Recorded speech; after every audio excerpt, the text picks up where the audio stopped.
আমি দলের নাম নিতাম না, যেহেতু এটা বিষয়ে কিছু ক্লেম করা হয়েছে সেই জন্য দিচ্ছি। বাংলাদেশ ছাত্র শিবিরের কেন্দ্রীয় সহকারী আন্তর্জাতিক বিষয়ক সম্পাদক মোহাম্মদ জিসান মিয়া প্রধানের ঘটনার সংক্ষিপ্ত বিবরণ।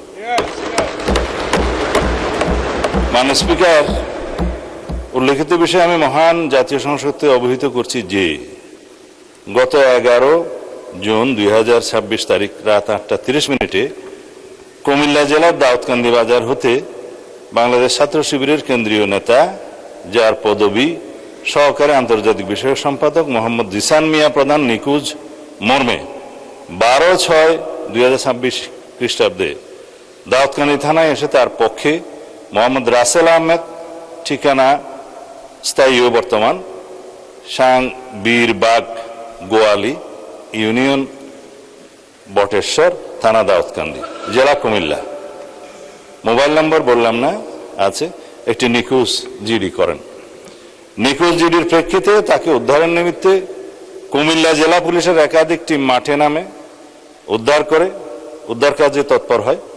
অনুসন্ধানকালীন প্রথমত নিখোঁজ ব্যক্তির আপন চাচাতো ভাই সজীব হাসানের মাধ্যমে জানা যায় গত 5-6 মাস পূর্বে ফেসবুকের মাধ্যমে জনৈক একজন নারীর সাথে মোহাম্মদ জিসান মিয়া প্রধানের পরিচয়ের সূত্র ধরে তাদের মধ্যে মোবাইল ফোনে কথাবার্তা শুরু হয় এবং প্রেমের সম্পর্ক গড়ে ওঠে।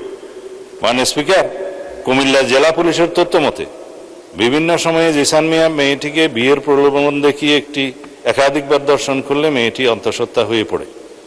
এক পর্যায়ে জিসান মিয়া প্রধান ভিকটিম মেয়েটিকে জোরপূর্বক ভ্রূণ নষ্ট করার জন্য চাপ সৃষ্টি করতে থাকে এবং ভ্রূণ নষ্ট না করলে ভিকটিমকে মেরে ফেলার হুমকি প্রদান করে। তার এক পর্যায়ে ভিকটিম মেয়েটি জানের ভয়ে বাচ্চা নষ্ট করতে ভ্রূণ নষ্ট করতে রাজি হলে জিসান মিয়া প্রধান তার পূর্ব পরিচিত ও ঘনিষ্ঠ জনৈক সিকান্দর আলীর ওষুধের দোকান হতে ভ্রূণ নষ্ট করার ট্যাবলেট ক্রয় করে ভিকটিম মেয়েটিকে খাওয়ায়। 2-3 দিন পরে ভ্রূণ নষ্ট হওয়ায় ওষুধ সেবনের ফলে ভিকটিমের প্রচন্ড রক্তক্ষরণ শুরু হলে ভিকটিম নিজেই জিসানকে বিষয়টি জানায়।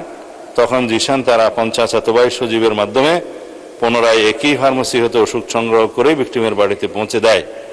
ওষুধ সেবনের পর রক্তক্ষরণ বন্ধ হলে ভিকটিম জিসানকে বিয়ের জন্য চাপ সৃষ্টি করে।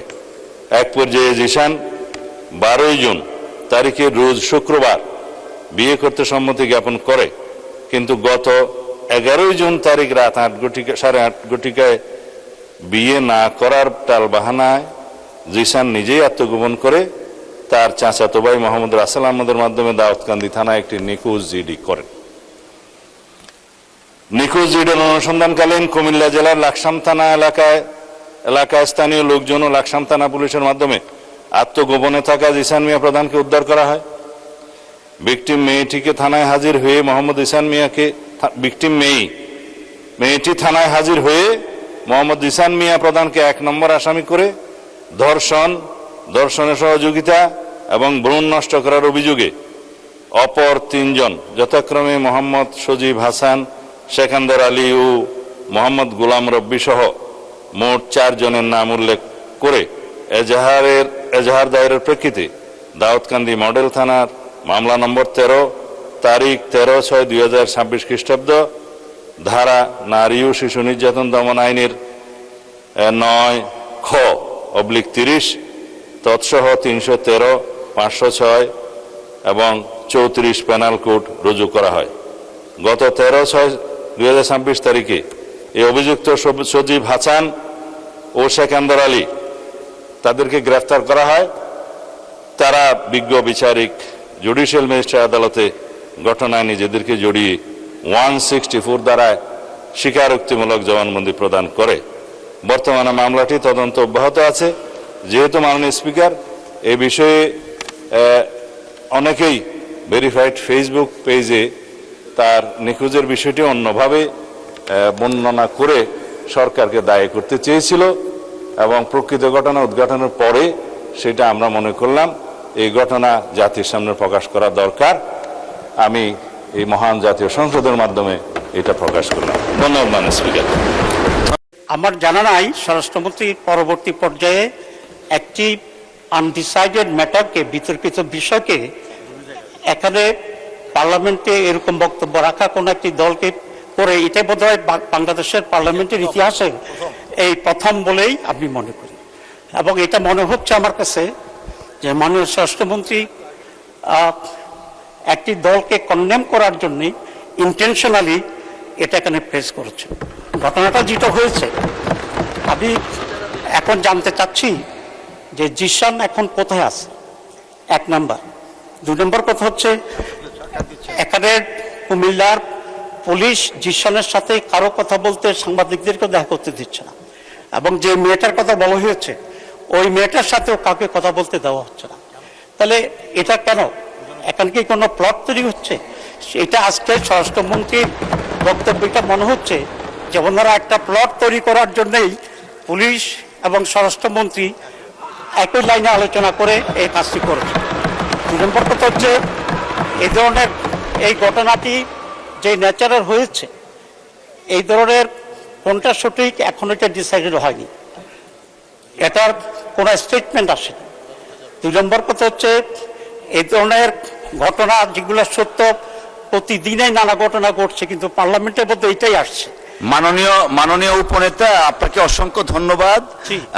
যদিও 300 বিধির উপরে কিছু বলার থাকে না, তারপরে আপনি বলেছেন, অসংখ্য ধন্যবাদ। কন্ডেম করি এবং এই ধরনের ঘটনা আসতে হবে। Thank you. এবং এটা কোনো প্রমাণিত হয়নি, তার ছবি আমাদের কাছে আছে।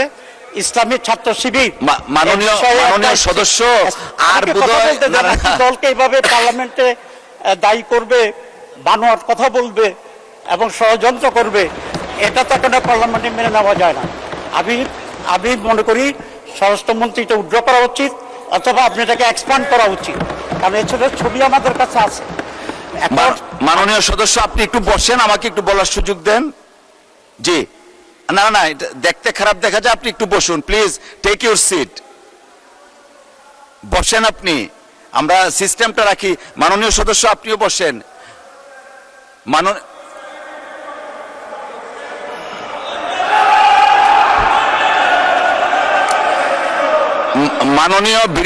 মাননীয় বিরোধী দলীয় উপনেতা, আপনি দয়া করে বসুন, সবাই বসুন, এদিকে যারা আছেন আপনারাও বসুন, আপনারা বসুন বসুন বসুন।